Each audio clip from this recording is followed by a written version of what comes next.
Bienvenidos un día más a los estudios que estamos haciendo con el libro de Éxodo.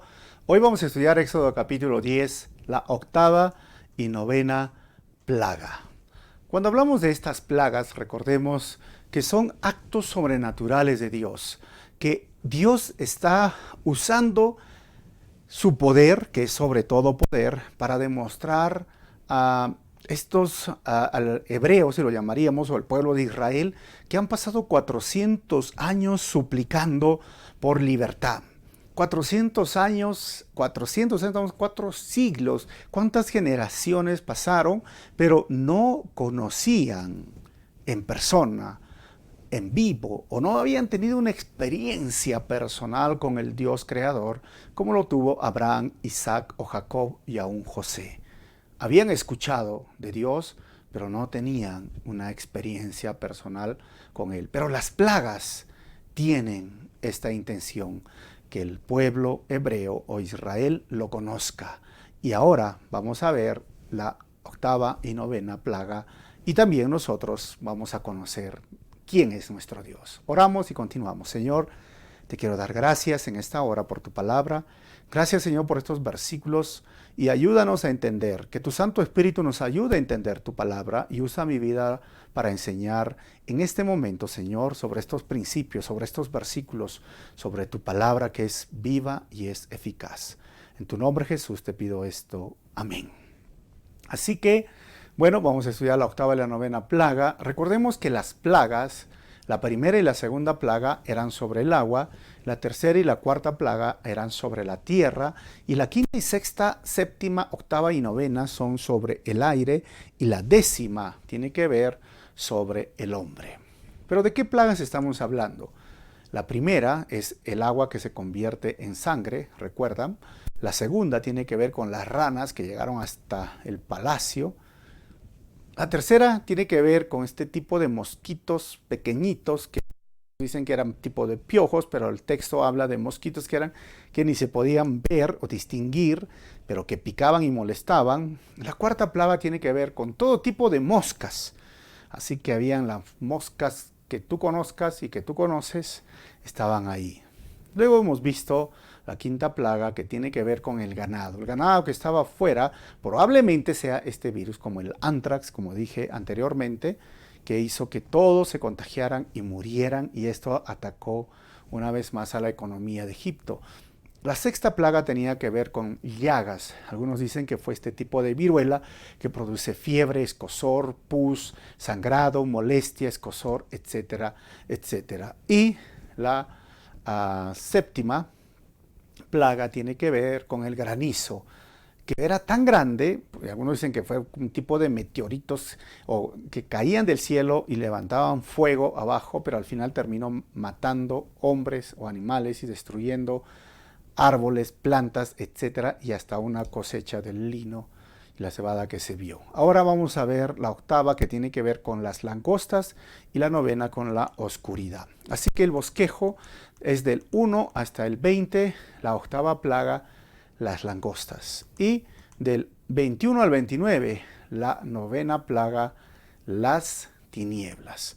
Cada una de las plagas desafió a uno de sus dioses, y vamos a ver que del versículo 1 al 2, la octava plaga es explicada por Dios en sus propósitos. Dice el versículo 1, entonces el Señor le dijo a Moisés, regresa a ver al faraón y vuelve a presentar tus demandas. Yo hice que él y sus funcionarios se pusieran tercos con el fin de mostrar mis señales milagrosas en medio de ellos. Cuando dice yo hice que él y sus funcionarios se pusieran tercos, que lo he remarcado, en el hebreo dice hice pesado su corazón y el de sus funcionarios. Ahora, esto es algo que muchas veces cuestiona la libertad del ser humano. No, la verdad es que hemos estudiado ya anteriormente esto. Lo único que hizo Dios es endurecer aquella decisión dura, o que es decisión de endurecerse, simplemente se manifestó primero. Es decir, tanto quieres de negar a Dios, toma lo que quieres, no, vas a por siempre negar a Dios. O sea, es como que tú predicas el evangelio a alguien y niega y niega. gracia, rechaza la misericordia, rechaza la salvación. Dice, yo no quiero saber nada con Dios. ¿Y sabes qué es lo que va a merecer o tener al final por esa decisión?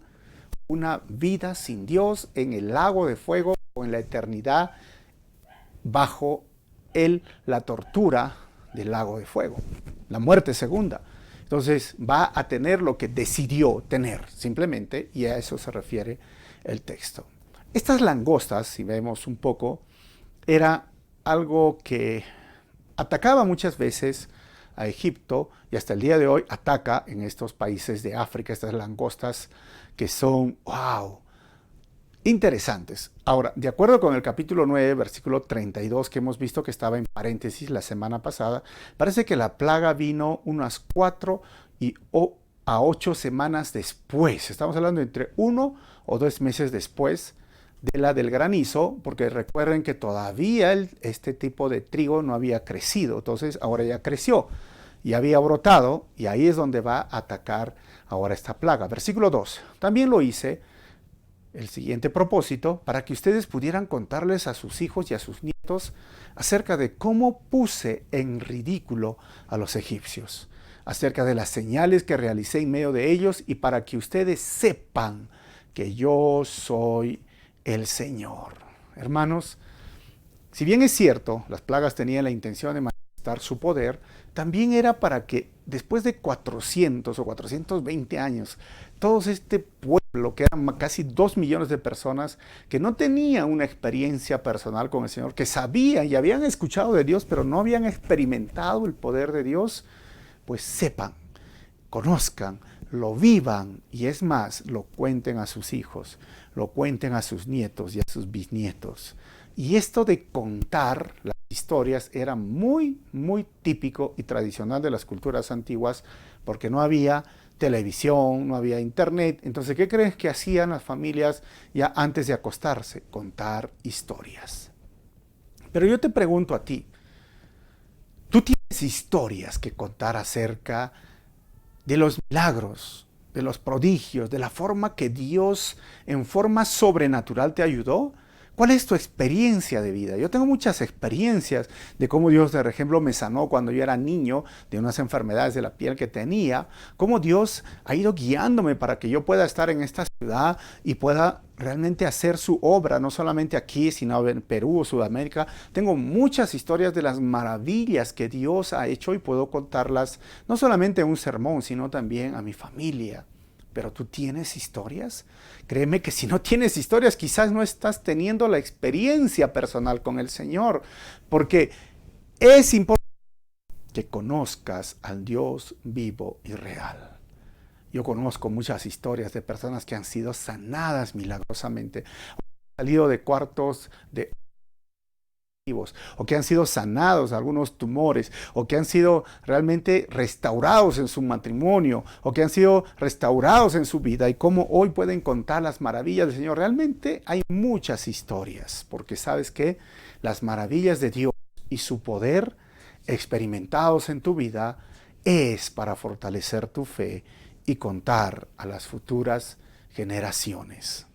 Pero yo te animo, ten esas experiencias maravillosas, como ahora el mismo Señor dice, lo hice para que ustedes me conozcan, lo hice para que ustedes lo cuenten a sus hijos, nietos y bisnietos. Así es nuestro Dios. Ahora, segundo, versículo 3 al 6, la octava plaga es advertida a Moisés. Dice el texto, así que Moisés y Aarón fueron ante el faraón y le dijeron, esto dice el Señor, Dios de los hebreos, ¿hasta cuándo te negarás a someterme a mí, a someterte a mí? Deja ir a mi pueblo para que me adore. 4. Si te niegas, ten cuidado, pues mañana mismo traeré sobre tu tierra una plaga de langostas. ¿Y a quién desafiaba esta plaga de langostas? Porque hemos visto que cada plaga desafiaba a un dios, pues nada más y nada menos que a Min. ¿Y quién era Min? Min era el dios lunar, el dios de la fertilidad y el dios de la vegetación. Era el dios de la lluvia, el protector de los comerciantes y los mineros. Básicamente representaba la fuerza generadora de la naturaleza y la mitología egipcia. Y aquí los desafía, porque estas plagas de langostas van a rezar, orar, hacer todo lo que quieran a Min y Min no va a responder. Aunque Min era representado con otras figuras medias extrañas, pero también a Osiris iba a desafiar. Otro dios de los egipcios. Es un dios y rey mítico del antiguo Egipto, Osiris. Muchos habrán escuchado de Osiris. Según la mitología egipcia, fue el inventor de la agricultura y la religión. Y ahí está atacando directamente al campo agrícola. Y su reinado fue beneficioso y civilizador de este dios. Así que hoy en la mitología, Osiris puede ser representado con esta figura ahora ya moderna, ¿verdad? Así que iba a venir esta plaga de langostas y el faraón y sus sacerdotes podían pedir a este dios y este dios nunca iba a responder. Versículo 5. ¿Qué iban a hacer estas langostas? Cubrirán la tierra de tal manera que no podrás ver el suelo. Devorarán lo poquito que quedó después de la granizada, junto con todos los árboles que crecen en el campo. Así que, hermanos, esta plaga vino y como ustedes pueden ver en la imagen, era como un tipo de nube oscura que vino, cubrió a la cosecha. Los egipcios tenían que correr. 6. Invadirán tus palacios y los hogares de tus funcionarios y todas las casas de Egipto.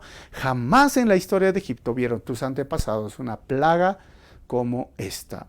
Y después de decir estas palabras, Moisés dio media vuelta y salió de la presencia del faraón. Así que estas plagas de langostas iban a venir sobre este campo y devoraban todo, hermanos. Tengo una imagen acá de estas langostas, eran terribles. Y otros los conocen, estos son los saltamontes, pero realmente eran voraces con la vegetación. Tercer punto, del 7 al 11, la octava plaga es advertida y faraón intenta ceder. 7. Esta vez los funcionarios del faraón se le acercaron. Ojo, los funcionarios esta vez y le suplicaron: ¿hasta cuándo? ¿Hasta cuándo permitirás que este hombre nos tenga como rehenes? Deja que los hombres se vayan a adorar al Señor su Dios. ¿Acaso no te das cuenta de que Egipto está en ruinas? Ya que, hermanos, ya estaban hasta acá, como diríamos nosotros, ¿no? Estaban sufriendo. ¿Por qué?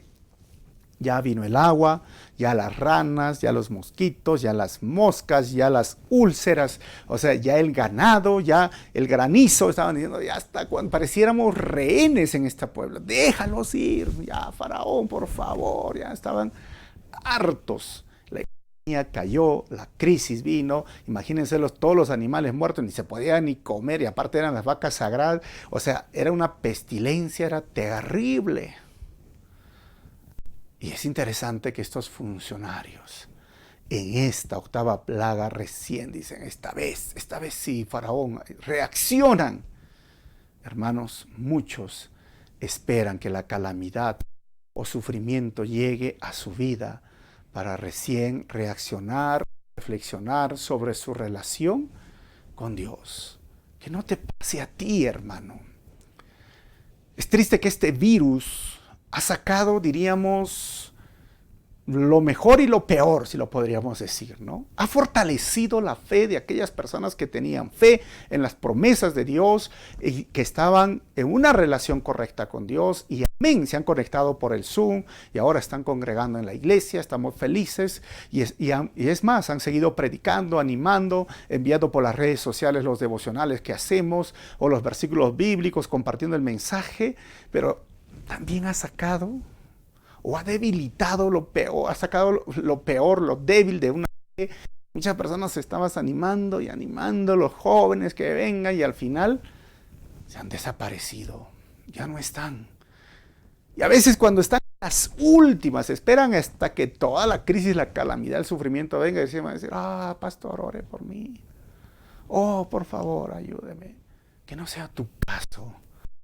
Es el día de salvación. Hoy es el momento de arreglar cuentas con Dios. Hoy es el momento de decirle, Señor, perdóname. Voy a poner a cuentas contigo. Hoy es el momento de acercarse al Señor. No esperes que la calamidad toque tu puerta para que reacciones recién y reflexiones. ¿Cómo está mi vida con Dios? Entonces hicieron volver a Moisés y a Aarón ante el faraón. Está bien, les dijo el faraón, vayan a adorar al Señor su Dios, pero exactamente ¿quiénes irán con ustedes? 9. Iremos todos, contestó Moisés, jóvenes y mayores, nuestros hijos y nuestras hijas y nuestros rebaños y nuestras manadas, debemos unirnos todos para celebrar un festival. 10. El faraón replicó: ¿verdaderamente necesitarán que el Señor esté con ustedes si dejo que se lleven a sus hijos pequeños? Me doy cuenta de que tienen malas intenciones. Jamás, versículo 11, jamás. Solo los hombres pueden ir a orar al Señor, ya que es eso lo que pidieron. Y entonces el faraón los echó del palacio y le dijo: ya, fuera de acá, váyanse, ¿no? Ustedes tienen malas intenciones. ¿Qué pasó? Versículo 12 al 15. La octava plaga viene y cubre todo Egipto con langostas. 12. Así que el Señor le dijo a Moisés: extiende tu mano sobre la tierra de Egipto para que vengan las langostas que cubran la tierra y devoren todas las plantas que sobrevivieron la granizada. 13. Moisés sobre Egipto y el Señor hizo que un viento del oriente soplara sobre el territorio todo ese día y también durante toda la noche. A la mañana siguiente, el viento del oriente había traído las langostas. 14. Estas últimas invadieron toda la tierra de Egipto en densos enjambres y se asentaron desde un extremo del territorio hasta el otro. Fue la peor plaga de langostas en la historia de Egipto y jamás hubo otra igual. 15. Pues las langostas cubrieron todo el reino y oscurecieron la tierra. Devoraron todas las plantas del campo y todos los frutos de los árboles que sobrevivieron al viento. No quedó ni una sola hoja en los árboles ni en las plantas en toda la tierra de Egipto. Las langostas vinieron, hermanos, y comieron de todo. De todo. La vegetación quedó en nada. Egipto quedó devastado.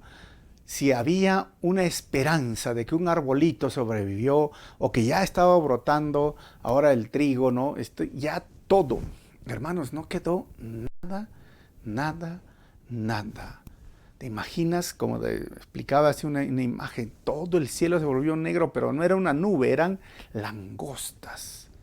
Increíble lo que sucede. Y ellos oraban a su Dios y nada pasaba porque Dios quería demostrar quién realmente era el Dios poderoso. La calamidad vino, la crisis vino y muchos todavía seguían con su corazón duro. Estaban haciendo caso a la palabra del Señor. Y que no sea tu caso, hermanos, que no sea a ti.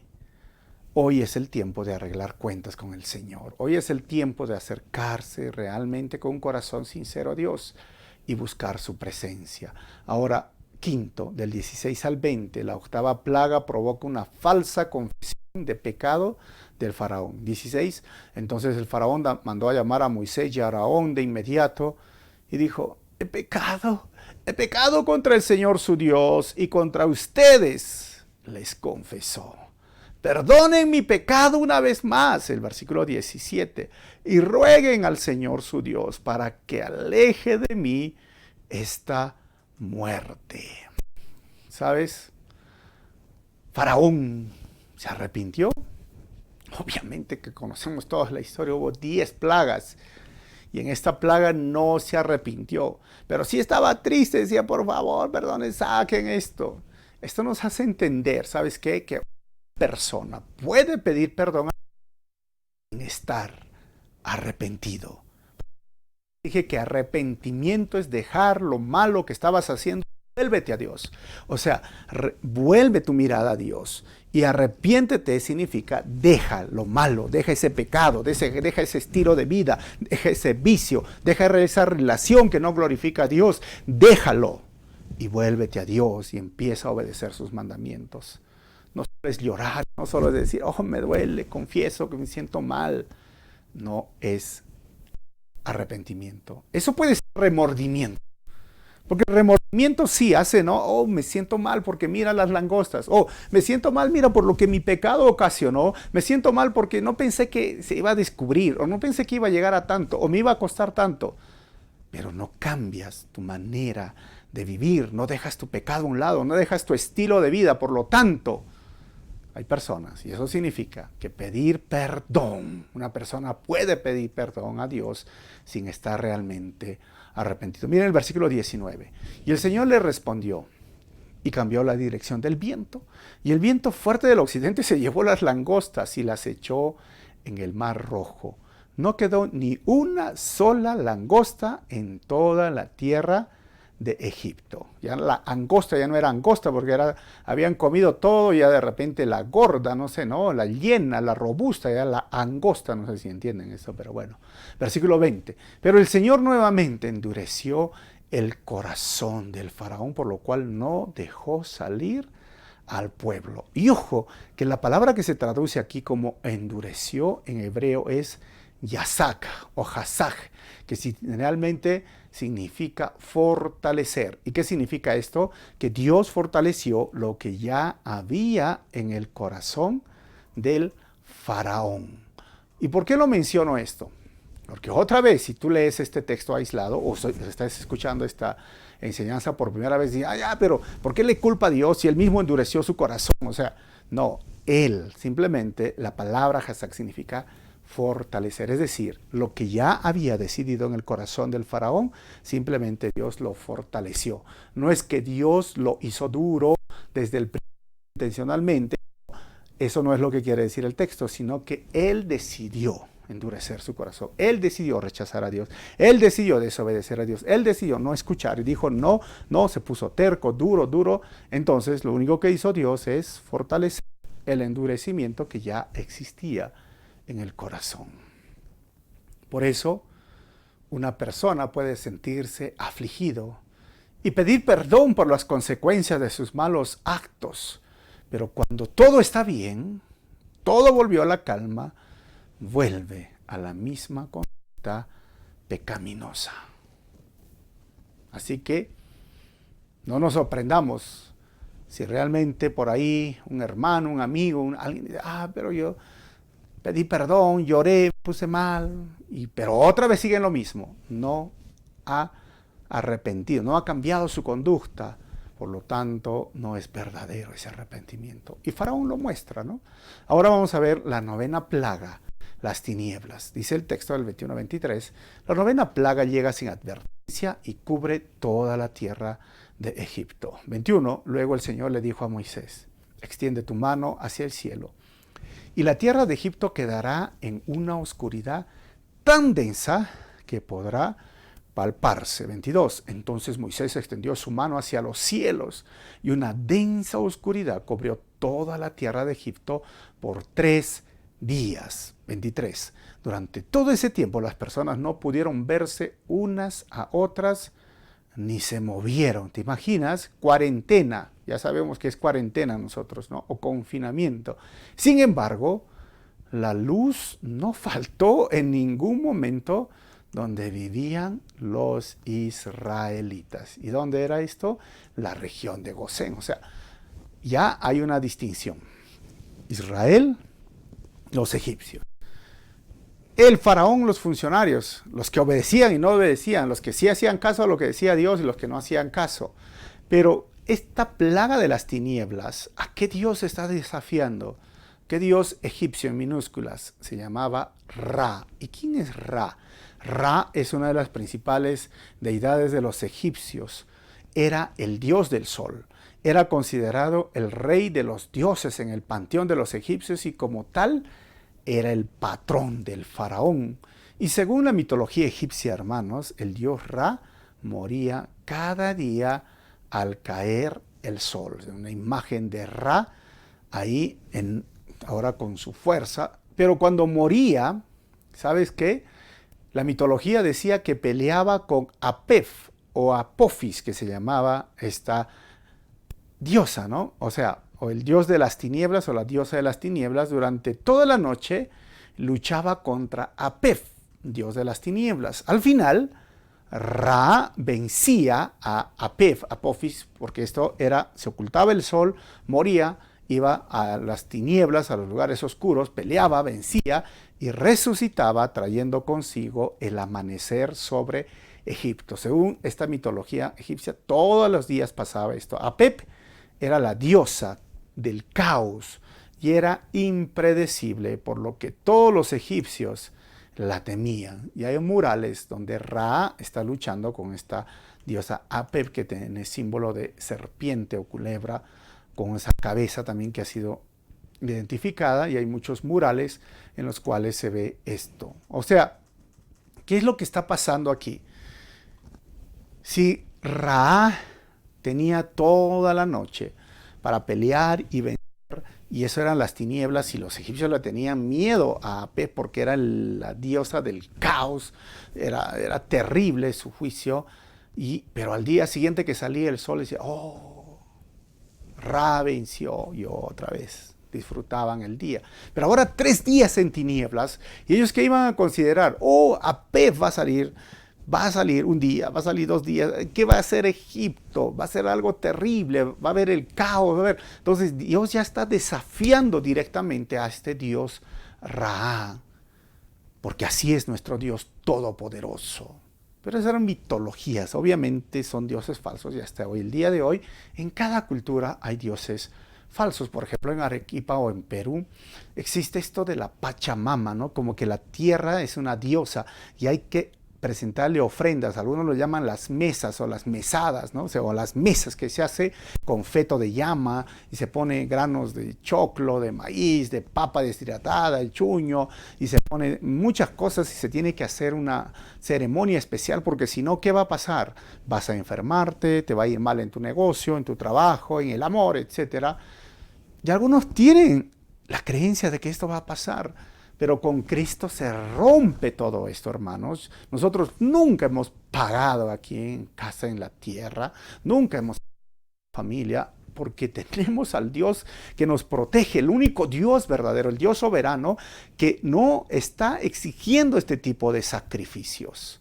Así que la cultura inca y la cultura también andina, y no solo acá en la selva, en la costa, creen que la naturaleza tiene un tipo de poder, tiene un tipo que llama y te puede producir enfermedades, y a veces tienen que llamar al chamán porque dice le agarró la tierra, porque hay enfermedades inexplicables. Pero realmente, si tú estás escuchando y tienes estas creencias o tradiciones, yo te invito a que conozcas al Señor Todopoderoso. Con Él no vas a necesitar esto. Y es más, puedes aún desafiar a estos dioses, como yo lo he desafiado muchas veces, con estas tradiciones que a veces dicen que el bebé se va a serenar y va a llorar toda la noche. Cuando mis hijas nacieron, lo hicimos a veces hasta a propósito, dejamos ahí para que entiendan que adoramos al único Dios verdadero y no necesitamos estas tradiciones o esas creencias y esos dioses falsos. Entonces, desafía a este Dios Ra, y al final el caos va a venir, porque los dioses egipcios, hasta ahora estamos viendo 3 características de estos dioses egipcios. Eran imágenes impersonales. El sol, el río. Acá la tierra o el sol, la Pachamama o el Inca. Eran numerosos o varios dioses. Tercero, eran adorados junto con muchos otros dioses. Ahora, ¿cuál es la diferencia con el Dios de los hebreos, quien es nuestro Dios, el mismo Dios? Primero, es un ser personal viviente y es un solo Dios. Número 2, es el único Dios verdadero. Los demás son falsos. Tercero, es el único Dios al que se le debe de adorar. O sea, no estamos adorando, más dioses, aunque la religión ha hecho que adoren a más dioses, ¿no? A Santo Tomás, a Santo tal, a la Santa, o a la Virgen, o a la cruz, o a la cripta, etc. Esto también es falso, esto no está en la Biblia. El único que merece y debe de ser adorado es Dios el Creador. Jesucristo es Dios hecho humano y a Él adoramos. La bendita Trinidad, Padre, Hijo, Espíritu Santo, Dios manifestado en 3 personas, pero es un solo Dios. Así que el único Dios que existe y creador de todas las cosas estaba demostrando a egipcios y hebreos quién era él. Versículo 24 al 29. La novena plaga provoca que el faraón negocie con Moisés. 24. Finalmente el faraón llamó a Moisés y le dijo: vayan al Señor, pero dejen aquí sus rebaños y sus manadas. Sin embargo, pueden llevarse a sus hijos pequeños. 25. De ninguna manera, respondió Moisés. Tú debes proveernos de animales para los sacrificios y las ofrendas quemadas para que presentaremos al Señor nuestro Dios. 26. Todos nuestros animales deberán ir con nosotros. Ni una sola pezuña puede quedar atrás. Tendremos que seleccionar nuestros sacrificios para el Señor nuestro Dios dentro de estos animales. Y solo sabremos cómo vamos a adorar al Señor una vez que estemos allí. 27. Pero el Señor endureció el corazón del faraón una vez más y no quiso dejarlos salir. Y ya saben qué significa endurecer, simplemente es fortalecer la decisión que ya faraón tenía, que había endurecido su corazón. 28. Lárgate de aquí, le gritó el faraón a Moisés. Te advierto, jamás regreses a verme, y el día que me veas la cara, morirás. 29. Muy bien, respondió Moisés. Nunca más volveré a ver. Es interesante esta conversación y este intento de negociar de Faraón. ¿Será cierto que nunca más vino a presentarse Moisés la próxima semana a la misma hora, por el mismo canal, no sé, por el mismo peinado? Vamos a poder resolver, entender el capítulo 11, que ya vamos a terminar con la última plaga, y hasta ahora estamos disfrutando como el Dios a quien servimos, el único Dios, que es el mismo Dios del Antiguo Testamento y del Nuevo Testamento, y que mora ahora en nuestros corazones, desafía a estos dioses falsos y hace realmente que se humillen ante su presencia. Pero realmente algunos no se humillan ante su presencia, como este faraón que endurece más su corazón. Esto nos hace entender que el sufrimiento nos debe hacer buscar su misericordia. No debe hacernos tercos y rebeldes al único Dios que puede ayudarnos, hermanos. No debe de hacer esto. Muchas personas hoy están sufriendo una enfermedad terminal, una crisis emocional, una situación económica. Al contrario de ponernos rebeldes, de desafiar a Dios, debemos de acercarnos con humildad, buscar su ayuda. O sea, no seamos como el faraón. Pensemos como sus funcionarios, que por lo menos ya están diciendo: ya, ayúdanos, Señor. Ya están haciendo caso, escuchando la palabra de Dios. Si bien es cierto, estas plagas, hasta ahora que estamos viendo estas 9 plagas, golpearon la sociedad y familias egipcias, mas hoy tenemos plagas causando caos y destrozan las familias. Hoy hay las plagas de enfermedades de transmisión sexual que están golpeando familias y que están produciendo también esta enfermedad terminal que es el cáncer al cuello uterino. Se siguen propagando estas plagas como la falta de respeto a Dios, la idolatría o la trata de mujeres o el abuso sexual que existe a veces hacia niños o menores. O sea, realmente, si estas plagas destrozaron una sociedad, hoy siguen destrozando estas plagas rodeadas por el pecado, pero ya provocadas por el mismo hombre. Si bien es cierto que están hoy viéndose y sucediendo, también nosotros como iglesia debemos de recordar que la solución es que nosotros podamos animar, predicar y hacer ver que Jesucristo murió por ellos y que pueden encontrar redención, pero también podemos organizar y crear instituciones, ONGs, o hacer algo para aliviar el dolor o el sufrimiento o dar refugio a muchas personas que hoy lo necesitan. No solo podemos ser observadores, tenemos que actuar frente a la necesidad que hoy estamos viendo, pero básicamente las plagas siguen. El aborto podría ser una plaga, veía una estadística, si Hitler mató 6 millones de judíos en los últimos años, hay 6 millones de bebés abortados. O sea, es realmente increíble lo que estamos viviendo en nuestra sociedad. Y es triste que desde el gobierno quieren legalizar esto, la muerte de bebés. Que el Señor nos ayude. Oremos por nuestra sociedad, oremos por las familias y recordemos que el problema real es el pecado en el corazón del ser humano. Vamos a terminar con estas conclusiones. Primero, tus experiencias vividas del poder de Dios deben de ser contadas a tus hijos y generaciones para que vean al único Dios soberano y personal. Por eso disfruta de las experiencias con el Señor. Número 2, no seas de los que buscan a Dios cuando están ahogados por la crisis, la calamidad y las plagas. Recuerda, hoy es el día de salvación. Número 3, pedir perdón sin dejar de hacer lo malo que estabas haciendo es remordimiento, mas no arrepentimiento. Y número 4, el sufrimiento como consecuencia de este mundo caído debe llevarnos a buscar a Dios, no a rechazar su gracia y volverse más tercos. Recuerda que Dios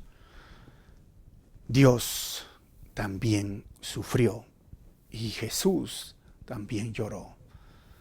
Dios vino en forma humana para tener empatía con tu dolor y sufrimiento.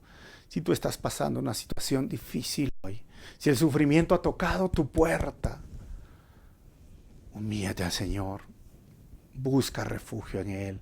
Y si tienes que lamentarte y llorar y pregúntale por qué, está bien, pregúntale, está bien estar mal, como diríamos, y está bien llorar y está bien reclamar a Dios, pero hazlo en tono de esperanza y confianza al Señor. No en tono de rebeldía, no en tono de agarrar y decirle, sabes que estoy decepcionado de ti. No, sino Señor, al final, como el libro de Lamentaciones, recordaba el señorío del Señor y recordaba como aquí vemos que el sufrimiento está atacando todo esto, pero el propósito es redentor, conciliador. Dios sabe el para qué. Descansa en sus promesas y vamos a orar. Si tú estás pasando una situación difícil, déjame orar por ti. Padre, sé que cada persona que esté escuchando esta enseñanza puede contar sus historias de cómo tú has sido fiel en su vida. Pero también te doy gracias por lo que tú has sido fiel en mi vida y podemos contar tus maravillas. Pero también, Señor, hay necesidad. Y oro por mis hermanos y hermanas que están pasando hoy un momento difícil.